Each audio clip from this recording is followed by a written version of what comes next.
Glad to see you guys here. John, how's it going? All right. Um, let's see. I don't really have a whole lot for housekeeping this week since I haven't been here to develop any housekeeping. So, I haven't gotten a chance to listen to your lesson yet, John, but I look forward to doing that here this week. Um, we will have a visitor here on Saturday and Sunday. So Saturday is men's Bible study. Also, Tammy has reached out and said that she's looking for a couch and a baby monitor. So if you guys know somebody that can help her with that, I know she would appreciate it. Tonight we're going to be in Genesis chapter 27. And if you remember 2 weeks ago, we kind of were going over the Jacob and Esau story. And I want to preface by last time we talked, I had mentioned that there was a difference between the firstborn title and the blessing that we'll be reading about tonight. But I want to clarify something. I don't mean to give the impression that they don't go hand in hand. The firstborn title has to do with responsibilities, and the firstborn blessing that we're going to be reading about tonight has to do more with firstborn title has to do with responsibilities. The firstborn blessings has more to do with the inheritance that comes with it. So typically they go hand in hand. It's not like you usually see one getting a blessing and the other person getting the responsibilities. But I did want to clarify that as I was reviewing my class from 2 weeks ago, I realized that I hadn't quite clarified that very well. So in Genesis chapter 27, Isaac is of an older age, somewhere probably near 140 to 150 years old. As we know, he dies at 180, so he's got a little bit of time left, but we're going to, as we read, he's not in great physical shape at this point. So verse 1 says, When Isaac was old and his eyes were dim so that he could not see, he called Esau, his older son, to him. My son, he answered, Here I am. He said, Behold, I am old. I do not know the day of my death. Now then, take your weapons, your quiver and your bow, and go out to the field and hunt game for me. And prepare for me delicious food such as I love, and bring it to me so that I may eat, that my soul may bless you before I die. Now Rebekah was listening when Isaac spoke to his son Esau. So when Esau went to the field to hunt for game and bring it, Rebekah said to her son Jacob, I heard your father speak to your brother Esau. Bring me game and prepare for me delicious food, that I may eat it and bless you before the Lord before I die. Now therefore, my son, obey my voice as I command you. Go to the flocks and bring me 2 good young goats, so that I may prepare for them delicious food for your father, such as he loves. And you shall bring it to your father to eat, so that he may bless you before he dies. But Jacob said to Rebekah, his mother, Behold, my brother Esau is a hairy man, and I am a smooth man.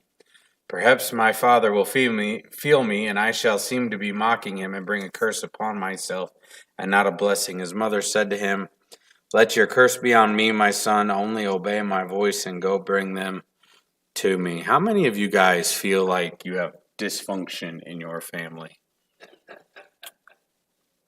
Yeah, a little bit. The rest of you are just not going to mention it. It's okay. If you know, you know, right? So in this story, we have a brother selling out his place in the family to another brother because he's overdramatic and claims that he's going to starve to death if he doesn't eat stew right now. And then we have the other brother originally manipulating him into selling that birthright. And then we have a story of the father going against God's wishes, right? Because if you recall, when these two were born, God declares which one the firstborn is going to be, and Isaac is actually trying to go against that. Then you have the mother who's conniving against her own son and lying and deceiving her husband.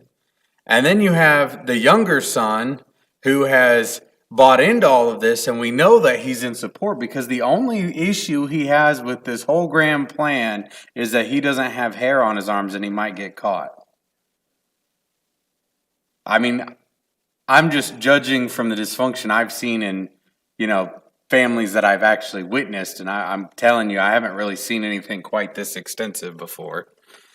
But it does bring up an interesting point. When God defines himself, pretty much from here throughout the rest of the Old Testament, he kind of clarifies who he is through their lineage, right? I am the God of your fathers, the God of Isaac, the God of Jacob. And yet we're seeing here that these are not these super saints or these spiritual giants. They're not immune to the failings of humanity.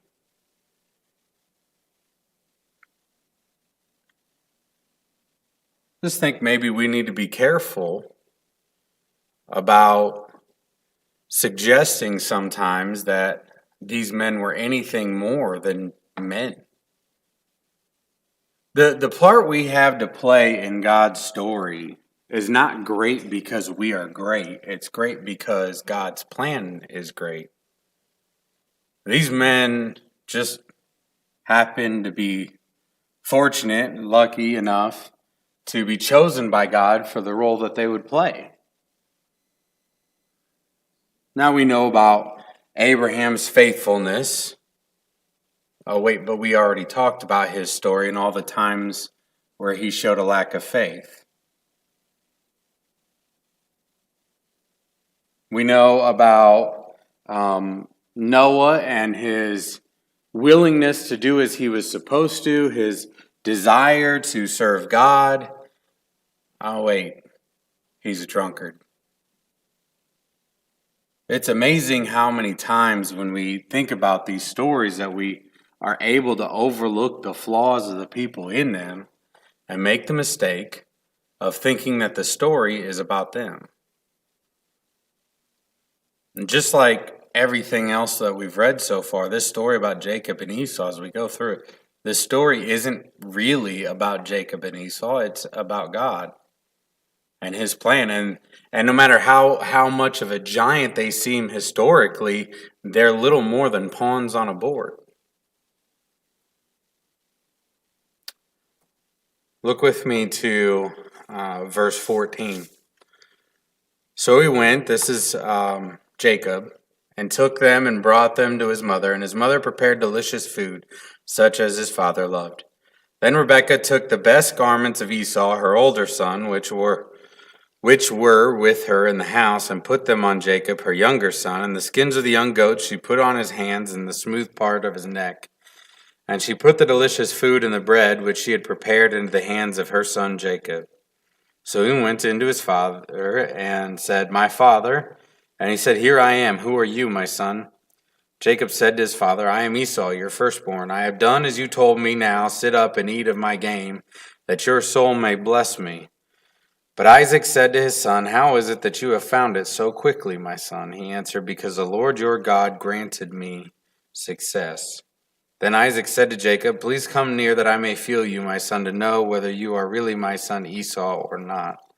So Jacob went near to Isaac and his father, who felt him, and said, The voice is Jacob's voice, but the hands are the hands of Esau.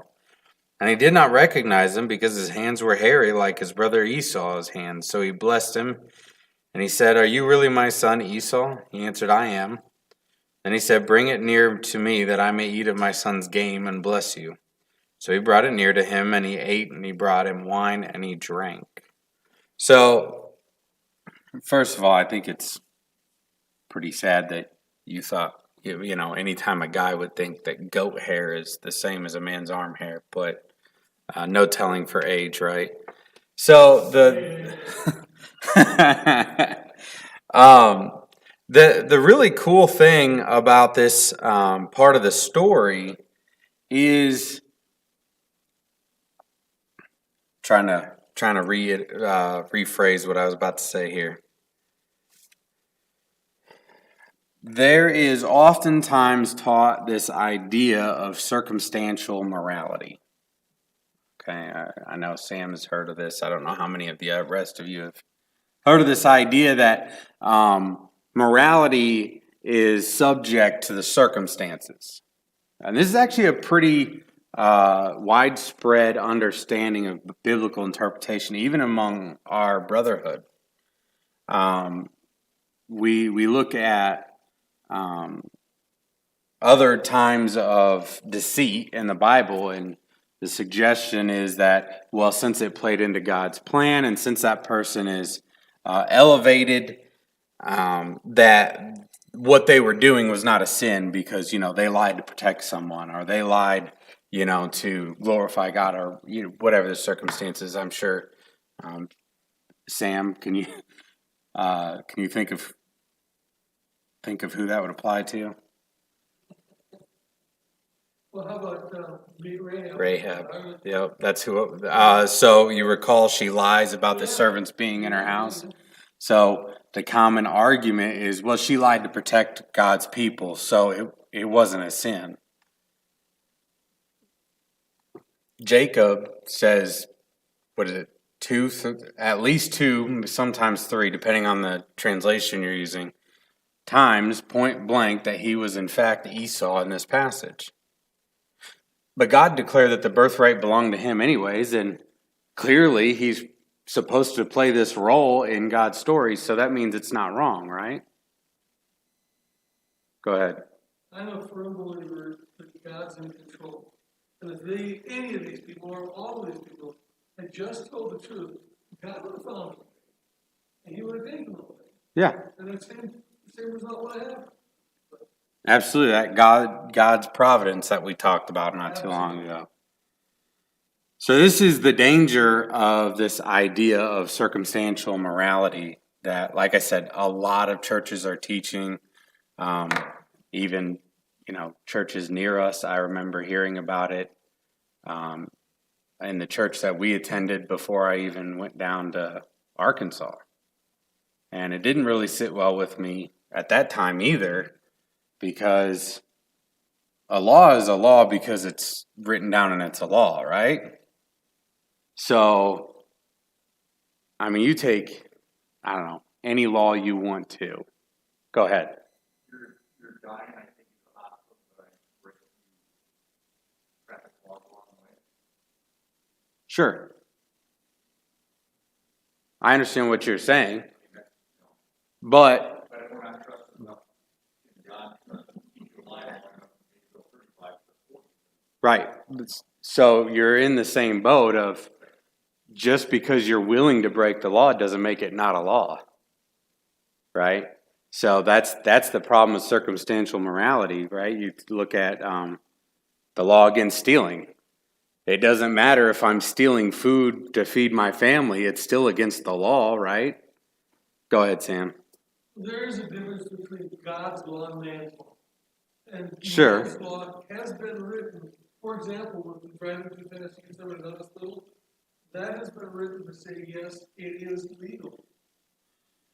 But there has been revisions at times to the law to allow for certain circumstances, but that changes the law. So now it's no longer illegal. That's different than saying, well, this is not illegal because of my intent. That's correct. That's exactly correct. Because we've worded the law to allow for those circumstances. God's law never allows for that. So when he says, thou shalt not lie, he means ever, right? When Revelation tells us that liars go to hell, it doesn't mean some liars. It doesn't mean people who lie for some reasons. It means liars, people who lie.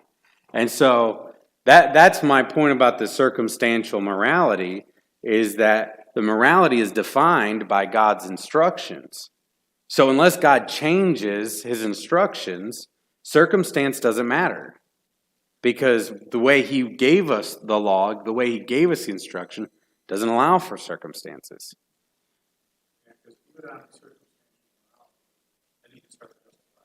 Anything. because, well, I did it for somebody else's benefit. So, you know.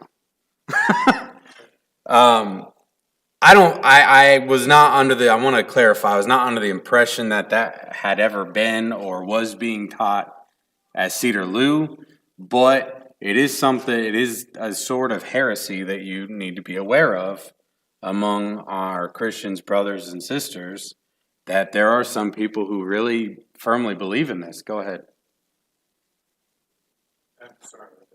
Whenever you're done. That was it. I was going to go on to the next point, so you're good. We have to remember these days. Mm-hmm. And they're going to have the same struggles that Paul has. Sure. By the Spirit, the flesh is fighting against that.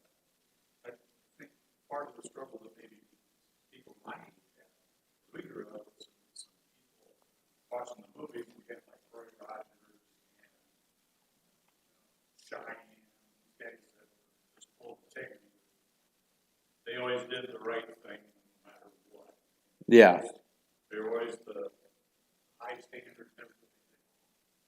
Well, I don't know any of the characters you just mentioned.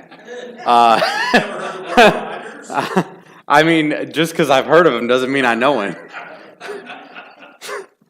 I've heard about him from, people who grew up watching it. That just doesn't mean I've ever seen him. But I will point something out. I do at least remember, the old Westerns. My grandpa watched those things all the time. I hated them. It was like the same story over. Anyways, we're not here to talk about my preferences. But I do want to point something out, right? So I remember watching some of these cowboy movies that my grandpa would watch, and how same idea, right? They're lifted up. There's this cowboy, he rolls into town and shoots all the bad guys and upholds law and order. And but wait, for half the story, he's not even legally allowed to do that. He has no legal authority. He's not even made a sheriff or a deputy until halfway through the movie. He's already killed 30 people. So he's moral, right? No, he's a vigilante, which is illegal. Now, understanding that laws back then were a lot looser. In fact, in some of those areas, the laws barely existed. But go ahead. Yeah, go for it. You mentioned Paul. The Old Testament talks about it. People did things against God and death or whatever. Mm-hmm. At what time did that change? Because I know in Man's prophet says not to kill. That's thrown in there. You got Paul, they were killing Christians because they were doing things against God, which he was there a law thrown in there? Right. So understand that thou shalt not kill is thou shalt not commit murder. And so if a police officer shoots a criminal in the line of duty, do we call that murder? So essentially we're looking at the same concept. Well, we shouldn't call it murder. All right, we'll put it that way. We're looking at the same concept in the Old Testament. There are sins, crimes against God that God has declared are punishable by death. So it becomes a matter of justice and not murder. The problem is you have a bunch of people over generations that decided to interpret the law their own way instead of going to God for their interpretations. And the list of death punishable crimes grew and grew and grew. But essentially, Paul believed he was doing the right thing because these people, as he understood it, were guilty of blasphemy. So that's why there seems to be that exception. It's not an exception. The commandment is not to commit murder. Does that make sense? Okay. So the point I was making about these Western movies before I got sidetracked with my own thoughts was a lot of times, and I don't know if this is nostalgia that comes into play or what, but I look back at those shows and I saw all kinds of things that, I I question why people question what, kids these days watch. They're like, oh, there's so much violence. I'm like, those movies are all violence. Like the entire concept is suggesting that all Native Americans scalped people and all cowboys were righteous for shooting them. And we're going to complain about the violence in movies today. Well, they might be more graphic, but there's not more violence, right? I was talking to a friend of mine who, well, I met him through one of the lectureships that I went to. And he had talked about the same thing. Well, violence today, our violence comes from these video games and these movies and TV shows that we show people. To be clear, people have been murdering people all the way back since Cain murdered his brother. And video games were nowhere to be found. People commit acts of atrocity because we live in a sinful, fallen world with temptation, not because of what they watch. Now, can it desensitize? Sure. I'm not going to say it doesn't, but don't make the mistake of thinking that past generations had some kind of claim to more healthy entertainment forms, because before you guys were watching cowboys killing everybody, we were burning people on poles and having slaves fight wild animals in a gladiatorial arena. Entertainment has always had violence and things like that in it. Not saying it's right. I'm just pointing out that it's not new. Go ahead, Carlene. No, I was going to say, with the cowboy movies, and you're not going to go into these things like Bewitched, Evil, I remember Bewitched. Okay. Well, there's all these things that we grew up with. You never saw blood and guts. Sure. And I think that's where we would become desensitized now, where I think when you see things like that, it does have an imprint, makes an imprint on your psyche and on your brain, and it does affect you. Absolutely. I ask people that are EMTs or doctors, and the first time I saw an operation, I about passed out, Yeah. So it does have an effect on you. So I tend to think that it has gotten a little worse with, let's say, from my kids onward. Because before that, they shot people on TV, on Dragnet and all this. Sure. But you never saw the blood. You heard, and then they take their guns and went like this and went bang, and then the guy runs over, So, Yeah. and we knew it wasn't real. And I understand that, and like I said, I agree with you. It's definitely got more gore in it these days than it used to. But I would argue that people were still getting desensitized to it. Yeah, maybe so. And whether you knew it wasn't real, but guess what? So do kids these days. They know those movies and TV shows aren't real. Some of them. Well, you can't make a generalized comment on the minority, most of which have been proven to suffer from mental illnesses. Right. But I just think that it has more effect on us now than it did back then. Sure. I mean, I think that's the case. I don't know, because kids coming into the hospital or the clinic, they don't think, you've got kids coming in with gunshots and that. I would have never thought, we grew up with guns in our house and stuff. I would have never thought of pointing that at somebody and shooting them. Sure, but the Italian mafia did. Well, they're So did the kids that were raised in that environment. There's a lot of mafia. Yeah, that's So my point is that even that, the whole gang violence, it's more widespread, but that's the nature of gang mentality. But we never saw that. You know what I'm saying? Sure, because the nature of gang mentality is that it spreads.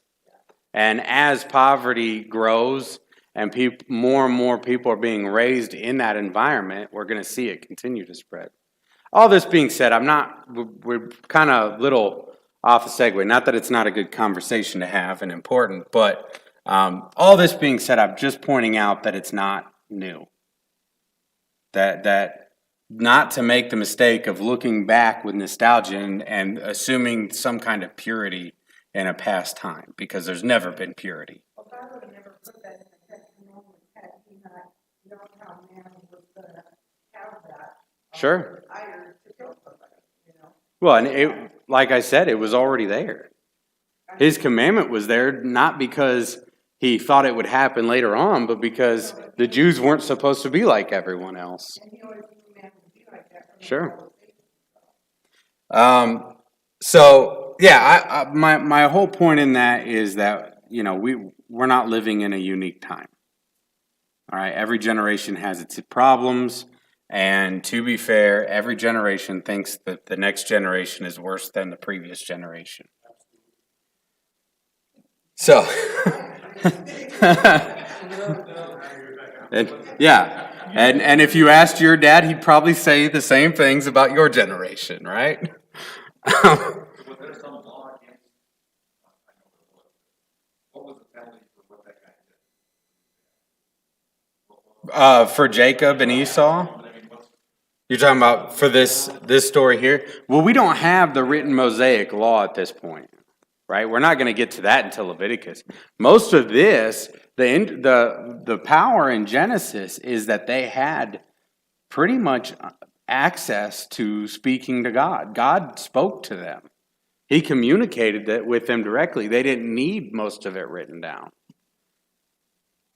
Does that make sense? Don't you wonder what God would have said if Isaac had said, he took the blessing that you promised that I was supposed to give to him and I wasn't gonna.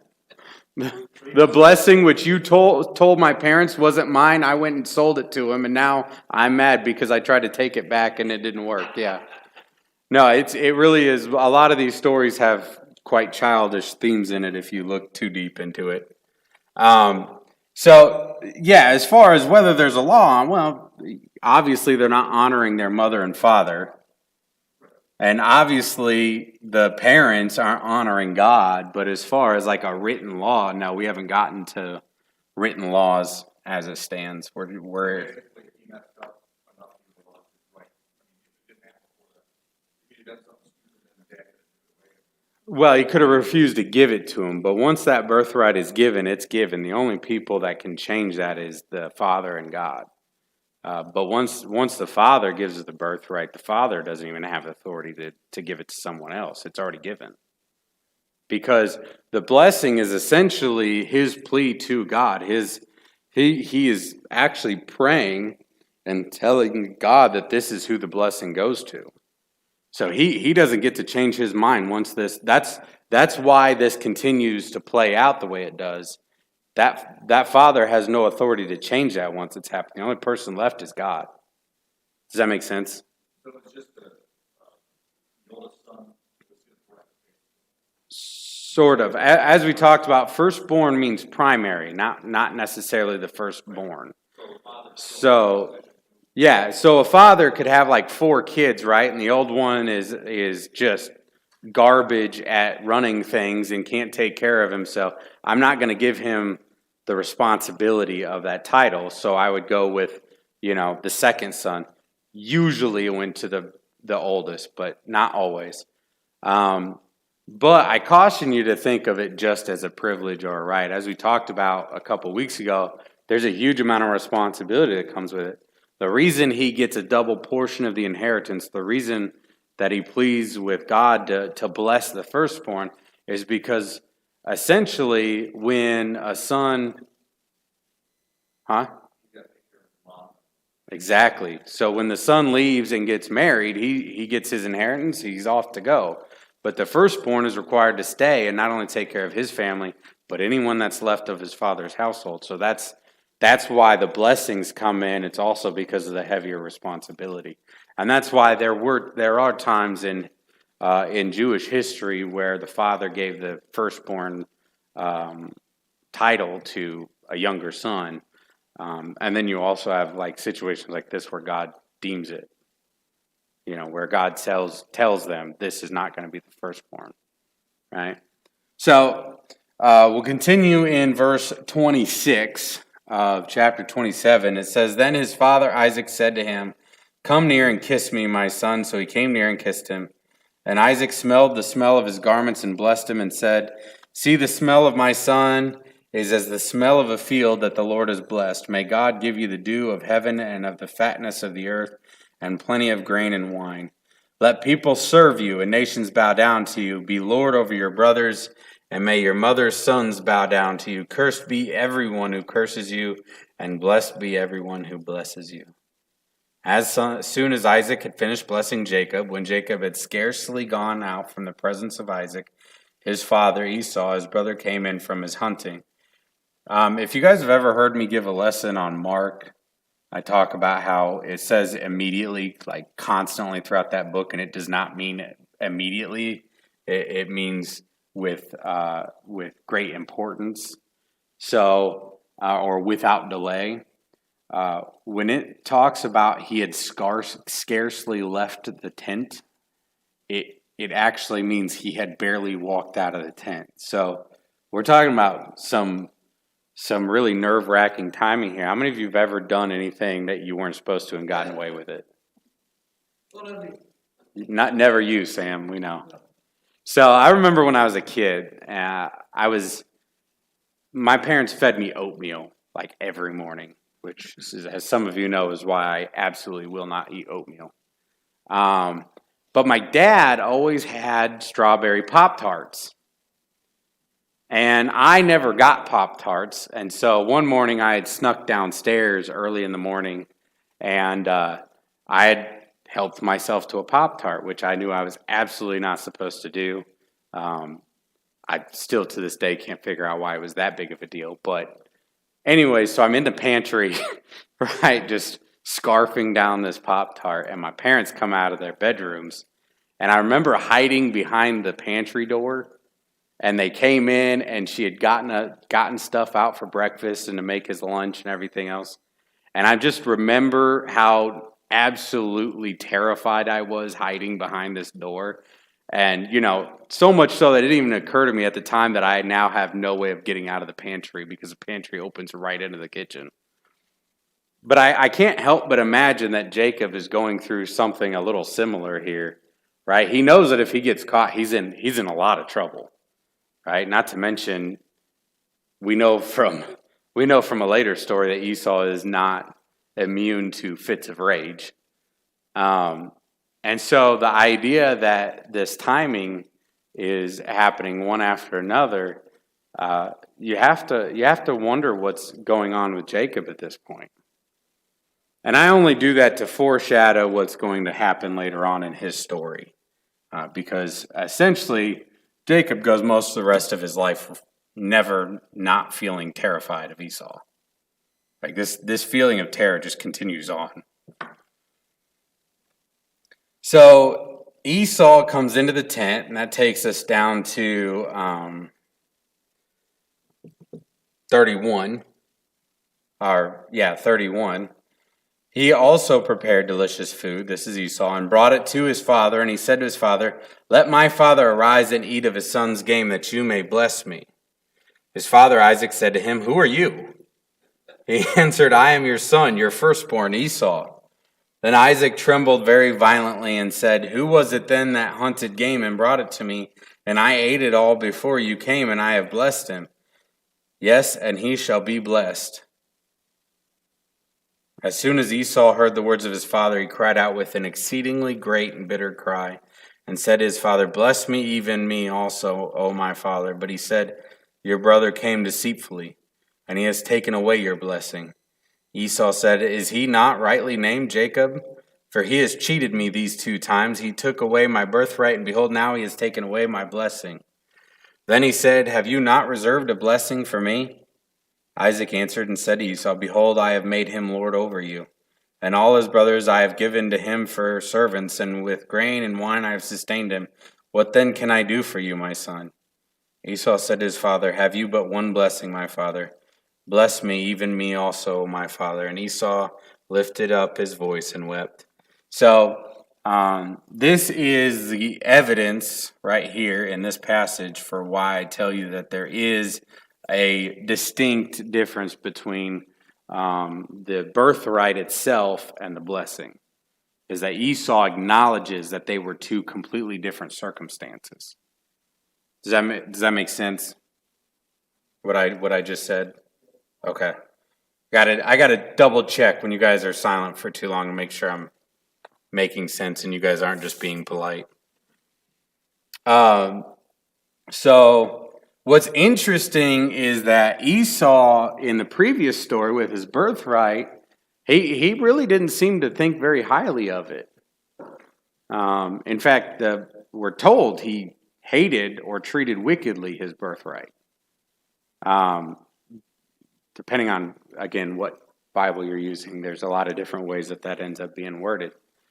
But the point is, the interesting thing is when it comes to the blessing, he is overcome with absolute sorrow. Like to the point where he openly weeps in front of his father and begs him for a blessing, any kind of blessing.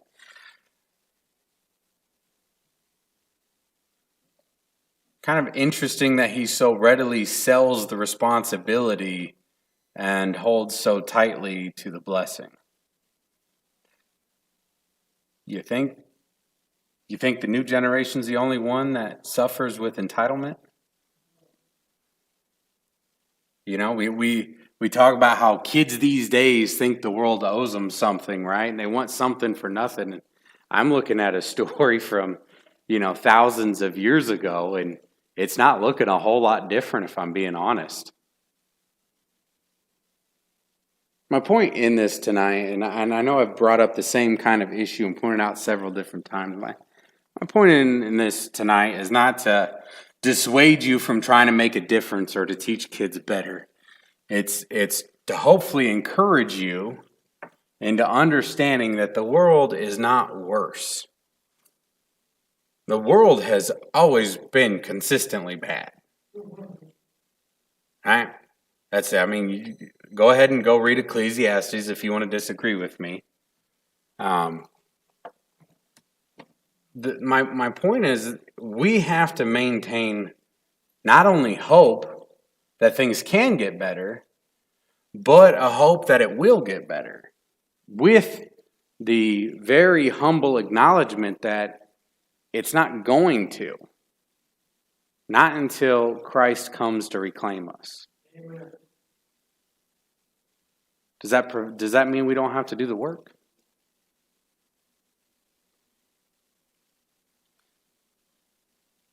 In my mind, working for the kingdom reminds me a lot of like being on an assembly line. How many of you guys have ever worked on an assembly line? Did you not have anything like that in the mailroom? One person did one job over and over and over again? It wasn't you. Okay. So most of you have at least worked around some kind of assembly line of some kind, even if it wasn't, a conveyor belt. To me, working in the kingdom reminds me a lot of that. We're never going to get the job done. It doesn't mean we get to stop doing the job. When we stop doing the job, then we lose. Does that make sense, the analogy I just used? So we keep working and we keep working, we keep doing the good works that God has given us, not only because that's what God designed us for and that's what God created us for, but because if we don't, then we are doomed. And not just us, but our children are doomed. That's why it's so detrimental to get to a point in your life where you decide you don't have to do it anymore. We can't allow ourselves to get to the point where we say, okay, I've served faithfully in the church for 20, 30, 40, 50 years. It's someone else's turn now. No, the darkness is still there. Evil still encroaches even into our congregations. And the children still need good examples, godly examples and influences. You can't just jump off the assembly line. Because in the kingdom, there is no quit. There's no quitting time. There's no lunch bell. There's no break.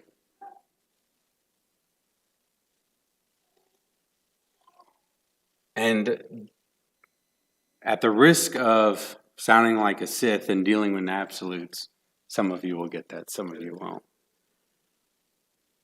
If you're not part of the solution, then you are the problem. There's no neutral party in this. So if you're sitting back and deciding that you don't have to get involved, you're making it worse. You're making it harder on everyone else who's trying. Stay involved, stay motivated, stay driven, not because we're ever going to win out in this lifetime, but because by us fighting and us teaching and us making examples, it's the only way the little ones have any chance at all.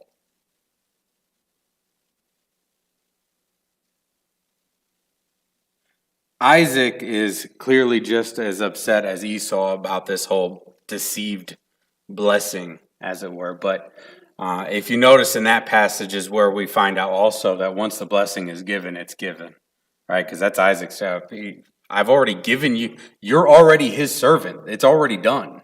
There's nothing I can do for you.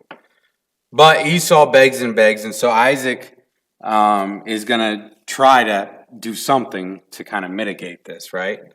And so in 39 he says, Then Isaac his father answered and said to him, Behold, away from the fatness of the earth shall your dwelling be, and away from the dew of heaven on high. By your sword you shall live, and you shall serve your brother. But when you grow restless, you shall break his yoke from your neck. Now Esau hated Jacob because of the blessing with which his father had blessed him. And Esau said to himself, The days of mourning for my father are approaching. Then I will kill my brother Jacob. But the words of Esau, her older son, were told to Rebekah. So she sent and called Jacob, her younger son, and said to him, Behold, your brother Esau comforts himself about you by planning to kill you. Now therefore, my son, obey my voice. Arise, flee to Laban, my brother in Haran, and stay with him for a while until your brother's fury turns away. Until your brother's anger turns away from you, and he forgets what you have done to him. Then I will send and bring you from there. Why should I be bereft of you both in one day?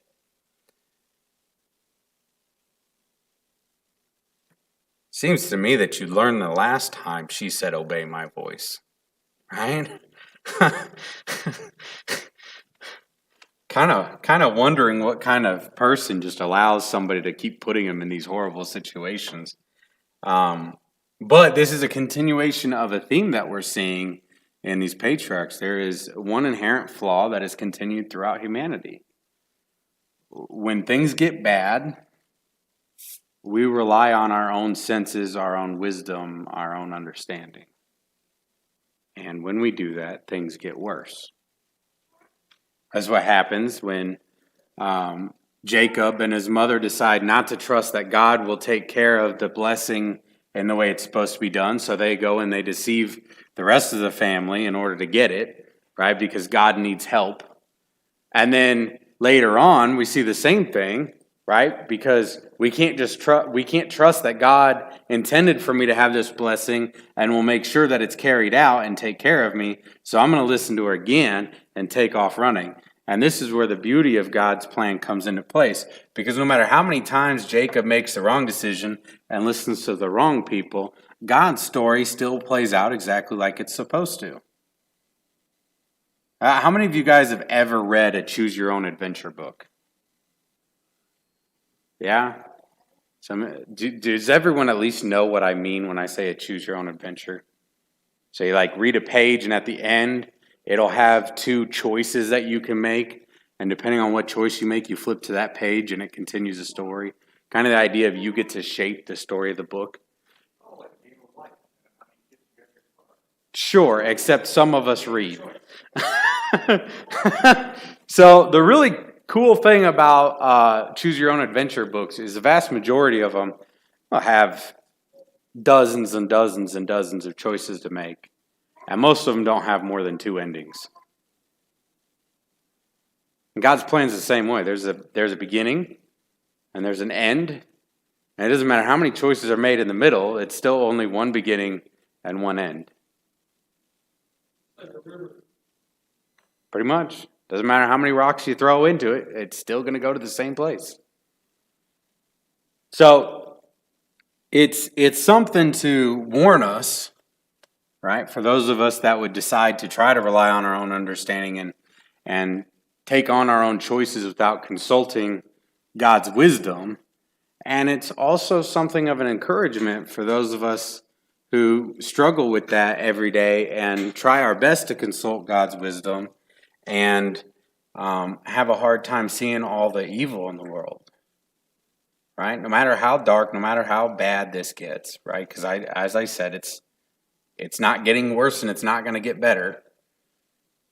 But no matter how bad it seems to you, God's end plan always plays out. And He's already told us pretty much what that will look like for us. And that's why we can hope in that promise. That's why we can place our hope in our salvation, is because we know from God's story itself that God's plan always ends up working. So it doesn't matter how many detours we take.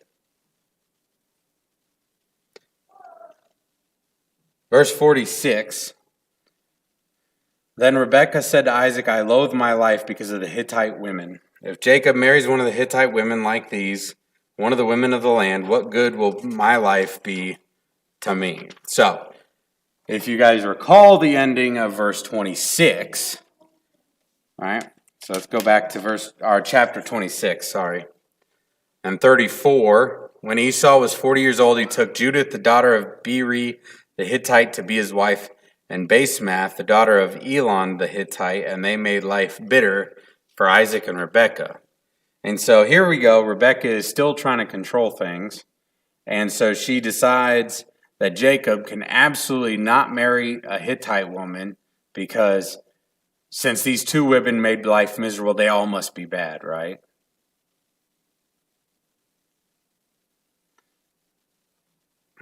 So understand that in all of this, every single person is capable of pretty much any gradient level of good and bad.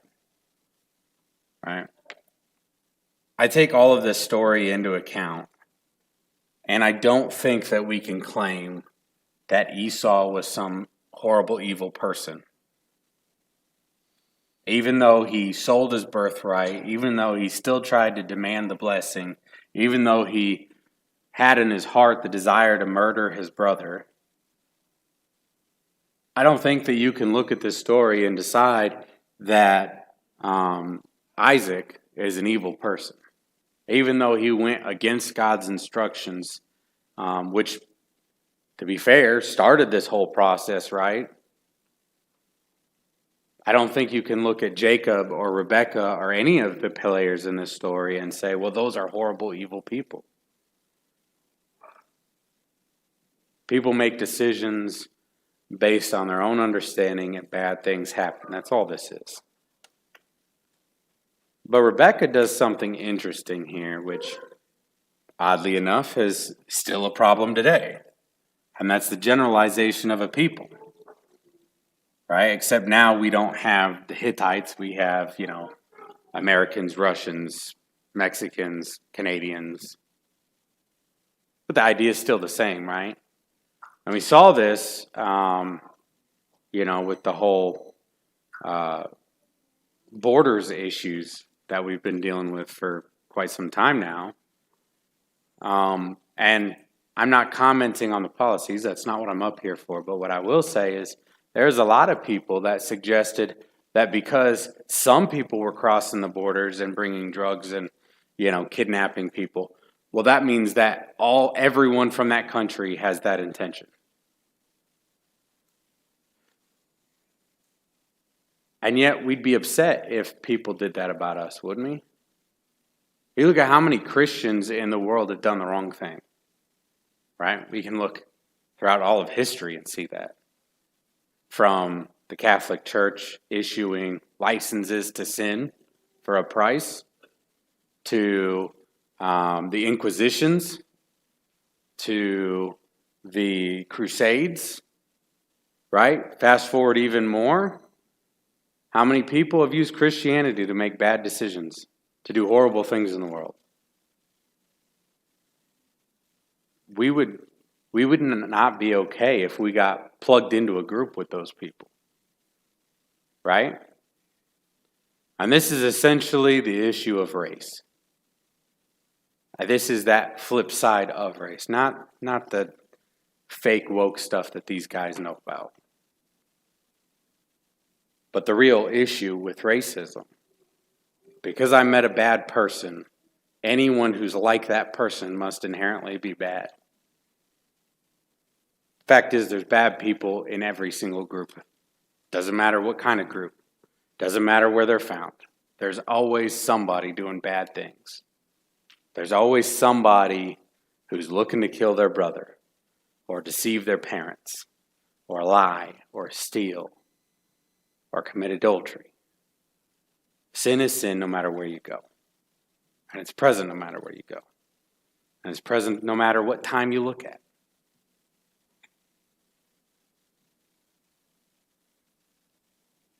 So 2 things.